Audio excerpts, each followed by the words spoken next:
Invincible Season 3 is just around the corner. By the time you're seeing this video, it's only 4 days away. So in hype and preparation of the new season coming out, which I am so excited for, we're going to be doing a tier list of all the previous episodes from the past 2 seasons, as well as throwing in the origin of Adam and Eve in there, because why not? And just a quick disclaimer, because people seem to forget these when I do tier lists, if I put something in the lower tiers, that doesn't mean I think it's bad or I dislike it, it just means that I like other things more. So just remember, if something goes in a lower tier, doesn't mean it's bad, doesn't mean I think it's bad. Got it? Okay, good. Starting off, of course, with episode 1, season 1, It's About Time. The episode that kicked off such a phenomenal series with such amazing animation, and I really like this opening episode. And of course, there's so many notable things about this first episode. Of course, that post-credit scene where Omni-Man just, gamers the Guardians, and generally setting up all the plot threads in a really clean way that paves the way for the rest of the season. I really like this opening episode.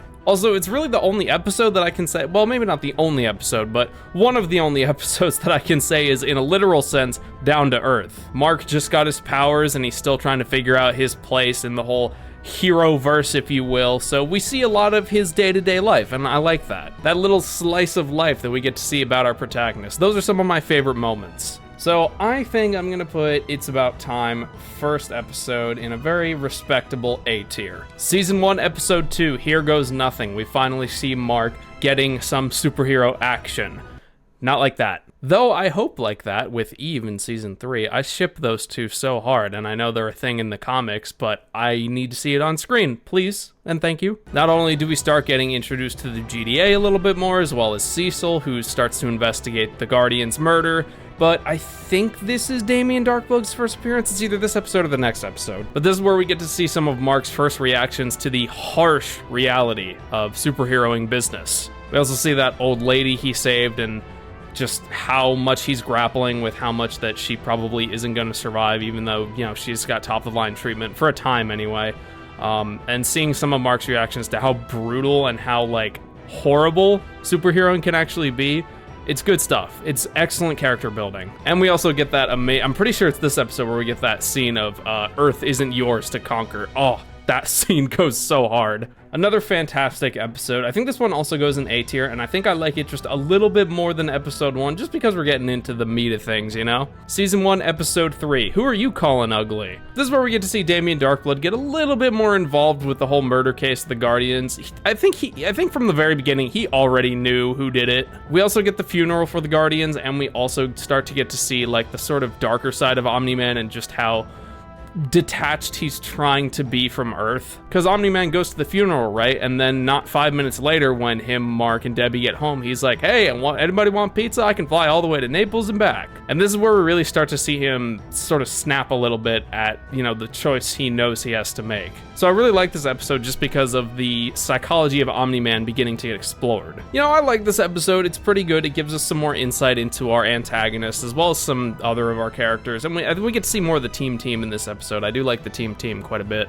But I don't think I like it as much of the 2 as I've ranked so far, so I think I'm going to be throwing this one in B tier. Season 1, episode 4, Neil Armstrong, Eat Your Fucking Heart Out. I gotta say, I'm very biased toward this episode because I love space. This is the episode we get to see more of the Martian civilization, the Sequids, and a whole bunch of other Martian threats. And I think one of my favorite parts about this episode is just seeing Mark chilling on the spaceship and trying to avoid detection. Like, he's making all these little quips, like how Cecil told him to pack a lunch, and then he packs a lunch, and then he brings it out in space, and then it's just ice.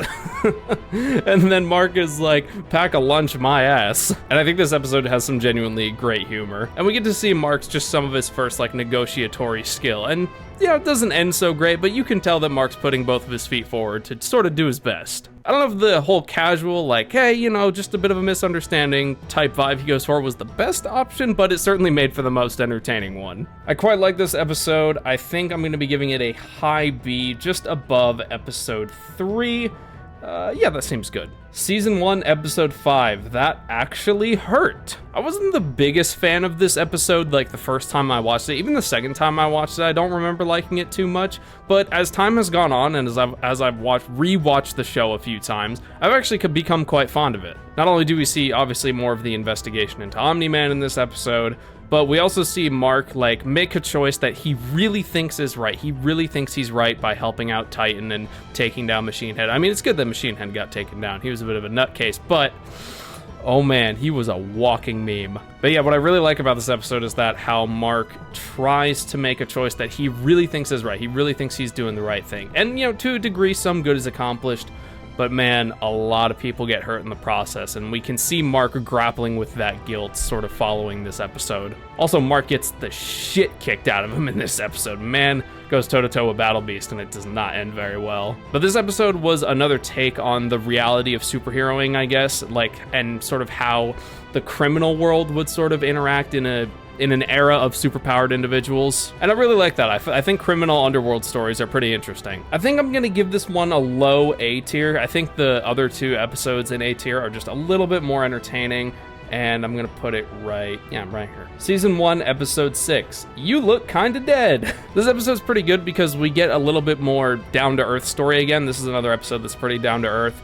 Where we see Mark trying to figure out what he wants for his, like, quote-unquote normal life, like civilian life, I guess, and what he wants to do with his superhero life. And obviously, balancing those 2 things, not very easy. This is also where William learns who Mark is, and seeing his reactions was just a very fun time. But we also see Mark kind of screw up his relationship, and, yeah, I think I'll just direct you all over to this video here about Amber and my general how I feel about her as well. But at least they made her a bit more likable in season 2, so that's a tangent for another time. I like the groundedness of this episode. I like the insight we get into Mark's life and just sort of really seeing how being invincible is having an effect on his normal life. And I very much like that element. We already had some of that in Who Are You Calling Ugly, but I think this one, it's just a little bit more personal for Mark. And don't get me wrong, there was definitely some personal to it in Who Are You Calling Ugly, because his dad is basically like, oh yeah, my coworker's dead, I don't really care. And we can see how that's affecting Mark. So, you know, I think there was definitely some personal notes to it there, but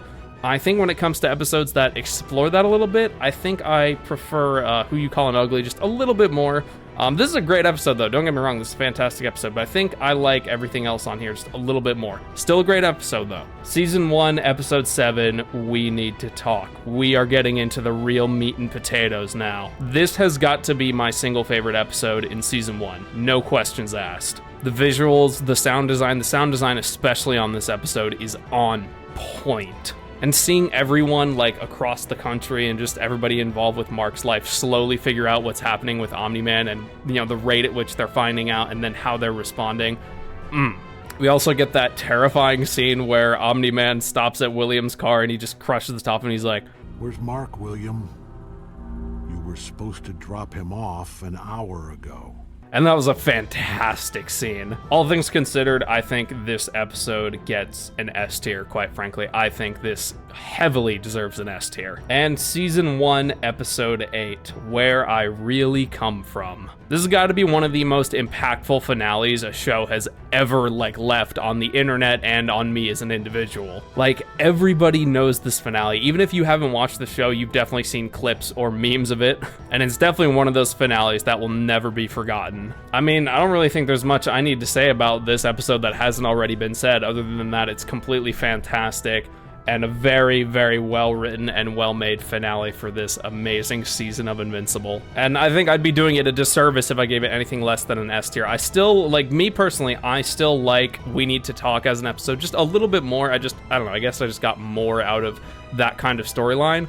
But these 2 episodes are basically on par. And quick little intermission here in terms of between the seasons, we have the Origin of Adam Eve special. I quite like this one. You know, it was a pretty typical origin story, nothing terribly wrong with it. And I really like Eve as a character, so getting to see more of her on screen is always a thumbs up from me. And we get to see Eve using her powers at a younger age and sort of figuring out how to use them, what she wants to use them for, etc. And just overall, you know, just a nice origin story. So where I place this ranking, I'm not going to count it as a part of the overall tier list, just on its own. Just take this rating at face value. And that rating would probably be like a high B tier in my opinion. You know, pretty like good origin story, you know, nothing wrong with it. You know, it's not like, you know, it doesn't butcher the character anyway, or there's not really any contradictions from what I can remember. I mean, yeah, I mean, if it gets on TV, I'll sit back and watch it and be like, oh yeah, that's a good one. But yeah, I'm counting this rating separate as from the rest of the tier list. I'm just sort of throwing it in there as its own little thing. Moving on to season 2, episode 1, a lesson for your next life. If there's one trend I've noticed about the seasons of Invincible is that they're very good at setting up all the plot threads right at the start and in a relatively clean and like not too rushed sort of manner. Like each plot line that is set up for the rest of the season is set up relatively well and gets appropriate screen time in my opinion. And man, I genuinely felt some sympathy. Actually, I felt quite a bit of sympathy for Angstrom Levy in this opening episode. And I gotta say, the actual legitimate first thing we see in this episode, where we see another timeline where Mark and his dad did team up and, you know, help the Viltrumite Empire and all that, that was a very strong way to open a season. Because you think to yourself, what the hell is going on here? Why is Mark suddenly turned shit heel? And it really just gets you right away. So this is a very strong opening. But as for the actual episode itself in the main timeline, I feel some genuine sympathy for Angstrom Levy because he's just trying to do right by as many people as he possibly can, and that's very admirable.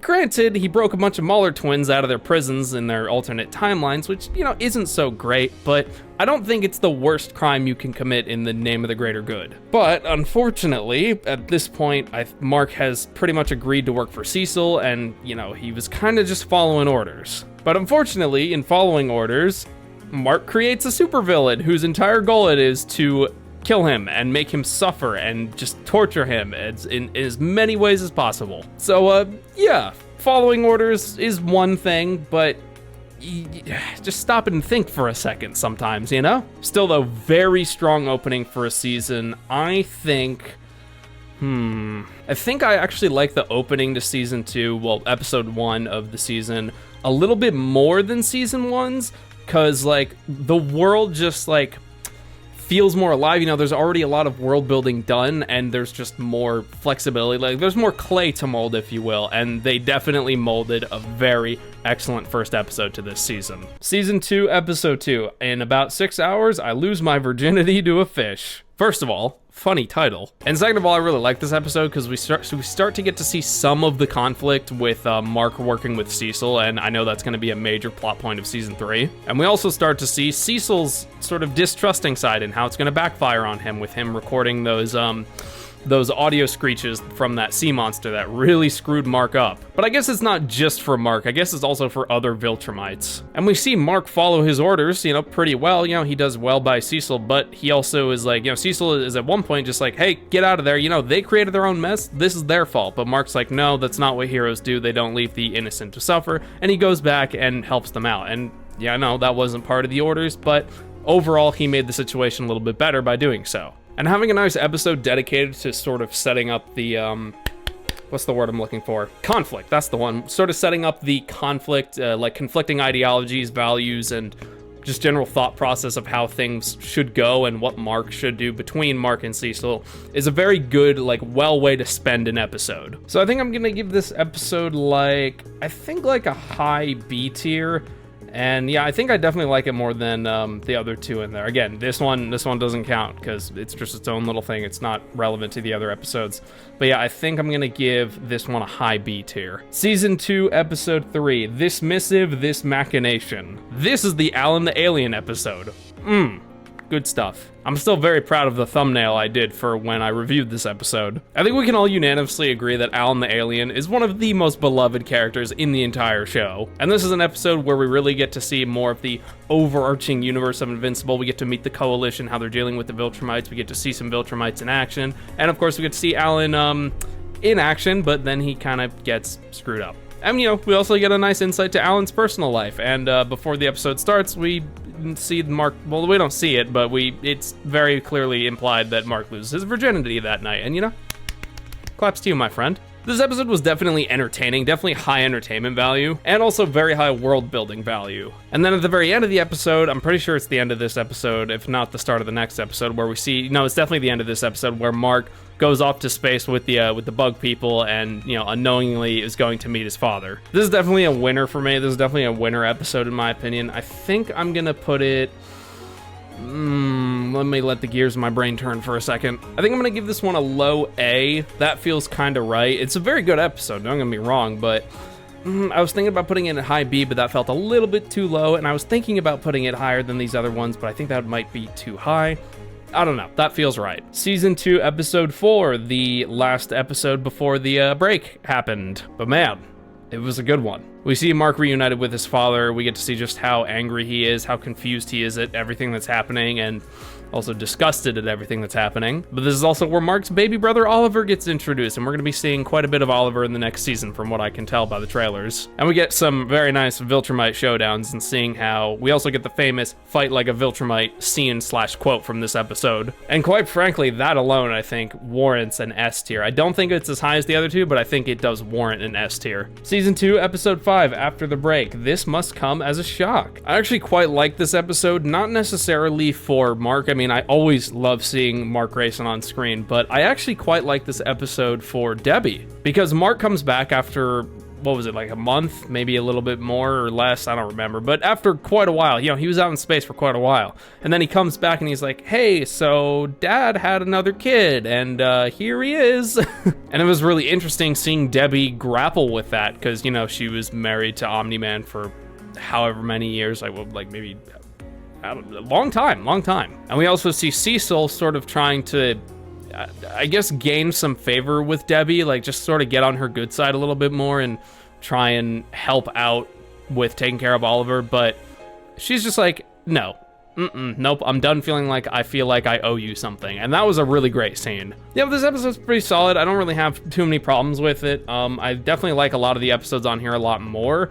I think I'm going to be giving this one a low C, I think. So I forgot to cover the last episode. The last episode also started the Sequid plotline, those weird alien brain things from Mars. And the whole showdown and that whole plotline getting started, and the cliffhanger the previous episode left us on was pretty tense. This is also the episode where Rex gets shot in the head and just does not die. I guess God really likes Rex, kind of like how in the TF2 comics, God is a big fan of Scout and is really shocked that not a single woman on Earth will sleep with him. So I guess God really likes Rexplode. And to be fair, man has had one of the best character arcs in the entire show, in my opinion. Also, Duplicate Kate dies in this episode, and we get to, I'm pretty sure this is the episode where we learn, sort of get more about into the relationship between her and the Immortal. And that was always a dynamic I wanted to learn a little bit more of, because it seemingly came out of just nowhere, out of nowhere.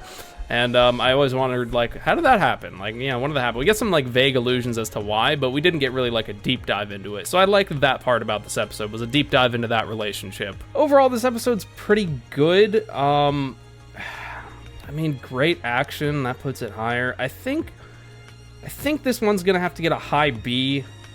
I think right here. I think that feels good. Season 2, episode 7, I'm Not Going Anywhere. Man, this episode was tense. In this episode, we see Mark get the shit kicked out of him once again, but this time by a Viltrumite coming to check on his progress ever since he was forced to resume his father's mission. And we have that bone-chilling scene with the Viltrumite having her hand on Amber's neck and basically being like, you're gonna do what I say or I'm gonna rip her head off instantly. And seeing more Viltrumite fights is always great. Obviously, Mark is severely underprepared to fight them at this point, and man gets humbled in this one. And of course, the ending of this episode, of course, Amber and Mark breaking up, which was, you know, bound to happen inevitably. But then it also ends with Engstrom Levy being like, hey, you should come home. I definitely don't have your family in custody or anything like that.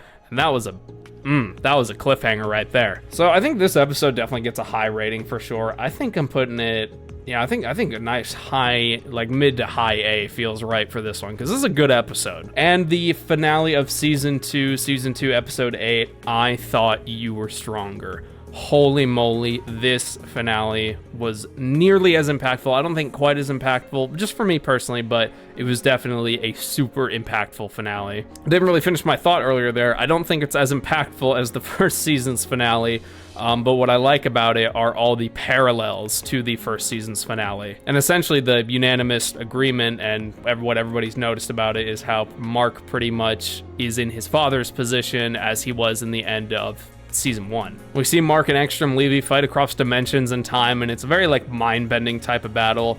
And we also see Mark really just snap and beat the crap out of Angstrom Levy, because Angstrom was like, you know, I've studied you across all timelines, and I've made alterations to myself that would, you know, to counter you. So Mark took that as, okay, so I can punch you and beat the crap out of you as much as I want and as hard as I want. But it didn't really pan out that way. No, it panned out in the worst way possible, with Mark committing a very, very brutal murder. Granted, Angstrom Levy was unhinged, and, you know, he was sort of a demon of Mark's own making, but, you know, Mark didn't intentionally cause him to be that way. But, you know, Angstrom Levy was, by, you know, at this point was anything but innocent or anything but a good guy. So it's not like him dying is like a bad thing. It's just the way that he died was extremely fucked up. I think Mark was in every right to kill him, but the way he did it and how brutally he went about it was just, man, it was like concerning, and especially seeing the aftermath and Mark just like just completely at a loss for words of what he had just done. I suppose this is the episode where Mark really started fighting like a Viltrumite. And of course, the ending to this episode and this season with Mark and Eve sitting there, just like I had them in the thumbnail. Oh man, that was just such a somber scene. And of course, Mark was told in the past slash future, whatever. He was told in the future of how Eve was always was always in love with him. And he didn't say anything to Eve right after, which I think was actually a very smart move. I think sort of jumping into another relationship after everything that's just happened is not a good idea. I think Mark understands that he needs to stabilize before he can, you know, make any sort of commitment. So seeing that little bit of character growth where Mark's like, no, not yet. Not yet. I need to get myself sorted out a little bit more. That was also just a nice little touch of detail that really wrapped up this whole season. And I think, once again, I think I'd be doing this finale a disservice if I gave it anything less than an S tier, and I think I definitely like it better than It's Been a While, but I don't think it's just by a little bit. I think the first season finale is just a little bit more memorable and impactful. Not that this one was bad, I just think the season 1 was just tiny bit more like memorable. And there you have it. That is my tier list for every episode of Invincible, as well as the origin of Adam Eve thrown in there. And I mean, yeah, what else is there to say? It's Invincible. It's an amazing show. I'm so excited for the 3rd season to come out. I'm gonna have to be doing some crunch times to get the episodes out in a reasonable time after they premiere, because like here, just a quick little insight. If you're not interested in this bit and you want to skip to the outro, just like I'll put a timestamp or whatever. But a little insight into how my schedule works. I upload 3 times a week, Wednesday, Friday, and Sunday. And the first episode of season 3 is coming out on a Thursday, which is usually my recording day. So I'm thinking to myself, okay, I could put it out Sunday, but that's Thursday, Friday, Saturday, Sunday. That's almost 3 days later. That seems a little bit late for each episode. It'd be in line with my schedule, but I kind of want to get them out a little bit earlier, you know? So what I'm going to be trying to do is make the entirety of my Invincible review episodes all on Thursday, and then moving my recording that I normally do on Thursday to Wednesday, which means I'll have to also do extra editing Wednesday for the little extra video I'll have to do out. So the typical way I've been doing things is that on Fridays I've been putting out little extra videos that are like smaller in scale in terms of like editing and how much time I put into them, etc. And I think I'm going to be moving those videos to Sunday so I can get Invincible out in a timely fashion on Friday. Okay, rant over. Let's finish this video. If you enjoyed this video and the general style of my content and want to see me talk about Invincible Season 3 in a couple days, then definitely hit the like and sub button. I'd very much appreciate it. Also, the 10K special will be coming out in like, I don't know, by the time you're hang on, math, gotta do quick maths, maybe like a week and a half after you're seeing this video. I'm trying to make it as good as possible, and I know it might seem a bit long after I've hit 10K, but I want it to be good. I want it to be a nice special. And if you want to show me a little bit of extra support in helping me to make better content, then definitely consider becoming a channel member. Not only do you get a whole bunch of cool rewards, but you also directly support me in the process, and it would just mean a whole lot to me. But yeah, I think that's gonna do it for now. Thank you so much for watching, and yeah, have a good day, everyone. I'm so excited.